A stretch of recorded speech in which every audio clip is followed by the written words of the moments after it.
Assalamualaikum warahmatullahi wabarakatuh. Yang saya hormati Pak Gubernur dan pimpinan Lemhanas, yang saya hormati Mbak Caca, moderator, para narasumber, Pak CT dan Pak RP, maksudnya Raden Pardede. Yang saya hormati para hadirin, sebetulnya ketidakpastian global itu bukan gejala baru, mulainya sudah cukup lama. Pada dasarnya ketidakpastian ini muncul karena langkanya konstruksi tatanan internasional yang bisa diandalkan. Setelah dunia sempat dalam kurun cukup lama, hampir 50 tahun, menikmati kemapanan relatif.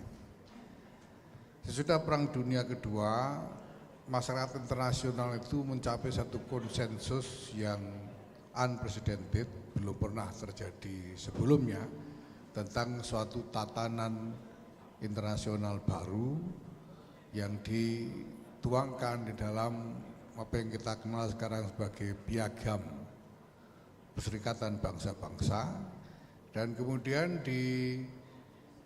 diteruskan dengan materialisasi struktural dari Piagam PBB itu berupa organisasi PBB. Nah, sebagai konstruksi tatanan sosial, apa yang dihasilkan melalui konsensus internasional itu berhasil menciptakan kemapanan relatif sampai dengan kurang lebih 50 tahun, yang kemudian memberi kesempatan kepada masyarakat dunia untuk berkembang dan menjadi makmur. Karena keadaan relatif stabil, relatif lebih bisa diramalkan, sehingga pelaku-pelaku bisnis seperti Pak CT ini lebih mampu mengelola usahanya dengan baik. Nah, persoalannya kemudian bahwa pertama, konsensus internasional itu merupakan konsensus universal kemudian, karena semua negara yang kemudian lahir sesudah Perang Dunia Kedua ini harus menyetujui Piagam Jakarta itu, Piagam PBB itu untuk mendapatkan pengakuan internasional bagi keberadaannya. Tetapi sebagaimana dengan perangkat norma-norma yang lain, diperlukan suatu sistem kekuasaan, suatu struktur tertentu yang berfungsi untuk menjamin dilaksanakannya norma-norma tersebut. Kalau Piagam PBB itu berisi norma-norma tertentu, siapa yang akan memastikan, yang melakukan enforcement agar norma-norma itu betul-betul dijalankan? Nah, kita tahu bahwa di dalam organisasi PBB kemudian dibentuk Dewan Anggota Tetap Dewan Keamanan yang merupakan negara-negara pemenang Perang Dunia Kedua, Amerika, Uni Soviet, Cina, Perancis, Inggris. Tapi kita tahu bahwa kemudian sebetulnya secara umum stabilitas global, kemapanan global itu lebih mengandalkan pada keseimbangan kekuatan antara Barat, dalam hal ini Amerika dan sekutu-sekutunya di Eropa, dengan Timur, dalam hal ini Uni Soviet dan sekutu-sekutunya, yang kemudian terkait dengan apa yang kita kenal sebagai perang dingin. Perang dingin itu menjamin satu kemapanan tertentu. Ada perang di sana sini, tapi secara umum dunia relatif stabil sehingga punya kesempatan untuk tumbuh secara ekonomi dan menjadi makmur. Keseimbangan ini berubah ketika kemudian Uni Soviet justru bubar tahun 89 sehingga Amerika menjadi adidaya tunggal. Di situ mulai dirasakan sebetulnya ketidakmenentuan yang konsekuensinya tentu luas sekali, termasuk dalam ranah ekonomi. Belakangan faktor-faktor yang lebih rumit muncul, termasuk apa yang tadi disebut sebagai era disrupsi, tapi juga munculnya kekuatan-kekuatan baru sehingga dunia menjadi multipolar. Nah, sampai sekarang kita belum melihat hadirnya, terbentuknya suatu equilibrium yang baru di dalam dinamika geopolitik ini, sehingga kita bisa melihat bahwa banyak aktor-aktor global ini cenderung bertindak semau-maunya, hanya memikirkan kepentingan-kepentingan sendiri dan tidak peduli pada konsekuensi-konsekuensi global dari tindakan-tindakan yang dilakukannya. Perang-perang yang terjadi belakangan ini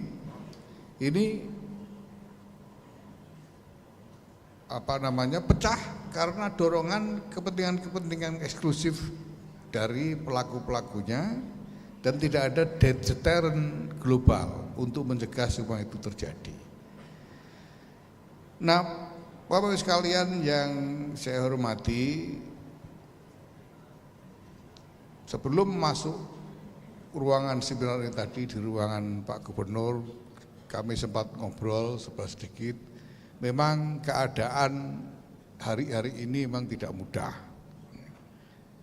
Masalah-masalah dalam negeri kita juga banyak dan semuanya tidak mudah.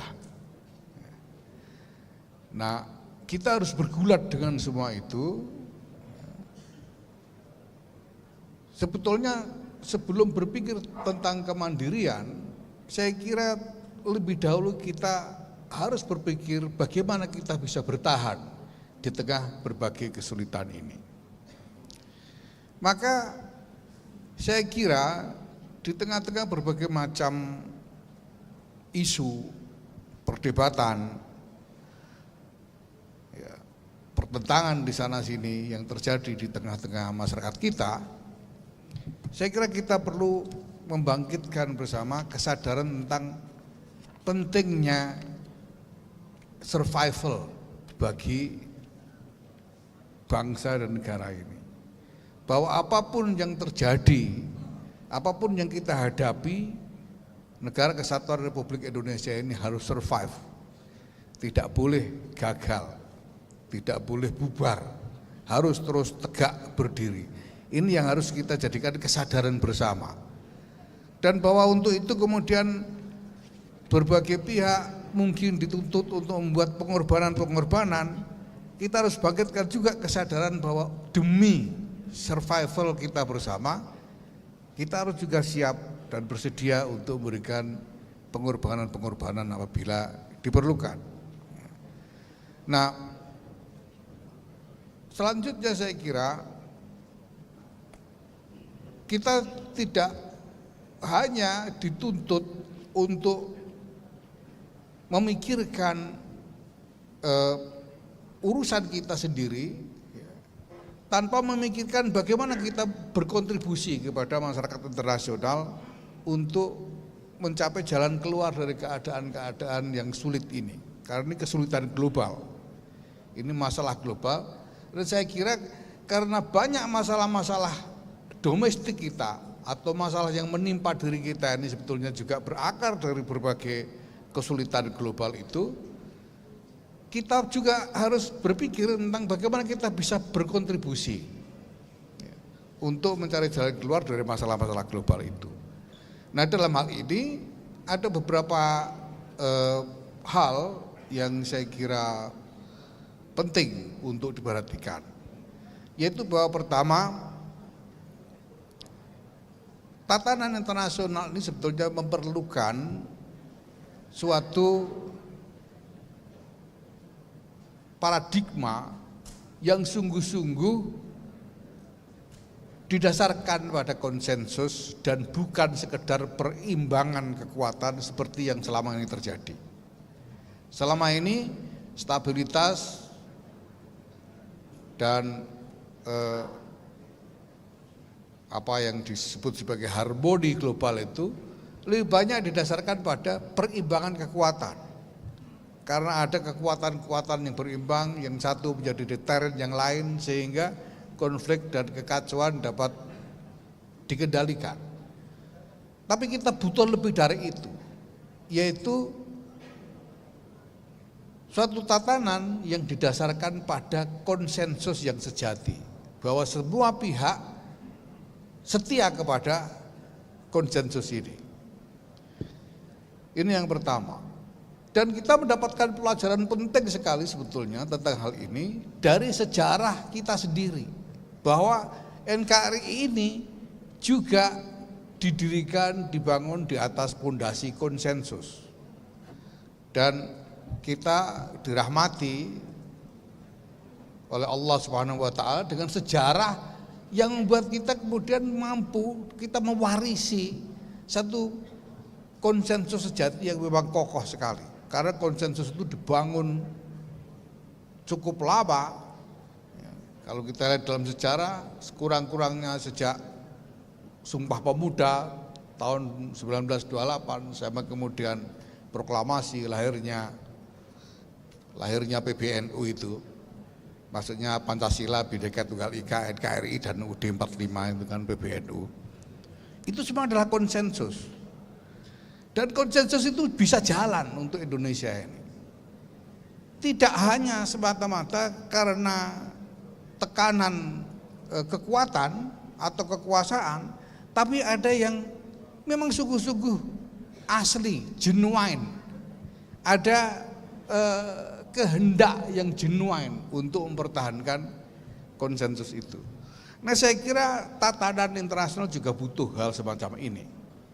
Dan kalau diperlukan, saya kira kita sebagai bangsa bisa berkontribusi dengan memelopori satu konsolidasi internasional untuk itu. Dulu kita pernah berinisiatif, membuat inisiatif gerakan non-blok, konferensi Asia Afrika, yang semuanya itu intinya adalah untuk mengokohkan konsensus internasional untuk menjamin satu tatanan internasional yang stabil, yang sungguh-sungguh didasarkan pada kemerdekaan, perdamaian abadi dan keadilan sosial. Nah, saya kira ke depan kita perlu melakukan upaya-upaya semacam itu, karena apabila masalah internasional ini menemukan jalan keluarnya, maka masalah domestik kita dengan sendirinya juga akan mendapatkan landasan yang lebih baik untuk bisa menemukan jalan keluar dari semua itu. Nah, saya kira ini prinsip-prinsip dasar yang perlu kita wacanakan dan kita kembangkan ke depan, ya, supaya ketika kita menghadapi masalah-masalah yang rumit, kita tetap punya rujukan tentang dari ujung mana kita mulai dan kemana kita menuju. Karena nanti sudah ini Pak Khairul Tanjung dan Pak Raden Partide mungkin akan memberikan informasi-informasi yang buat kita agak lebih was-was, saya kira. Nah, supaya kita nanti kalau melihat itu kita harus bagaimana, kita butuh rujukan yang kuat. Dan saya kira rujukan itu kita sudah punya modal dengan konsensus-konsensus kebangsaan yang kita punya, dan juga dari Presiden inisiatif-inisiatif internasional yang pernah dilakukan oleh Indonesia yang saat ini juga sebetulnya masih relevan untuk bisa diangkat kembali. Terima kasih. Assalamualaikum warahmatullahi wabarakatuh.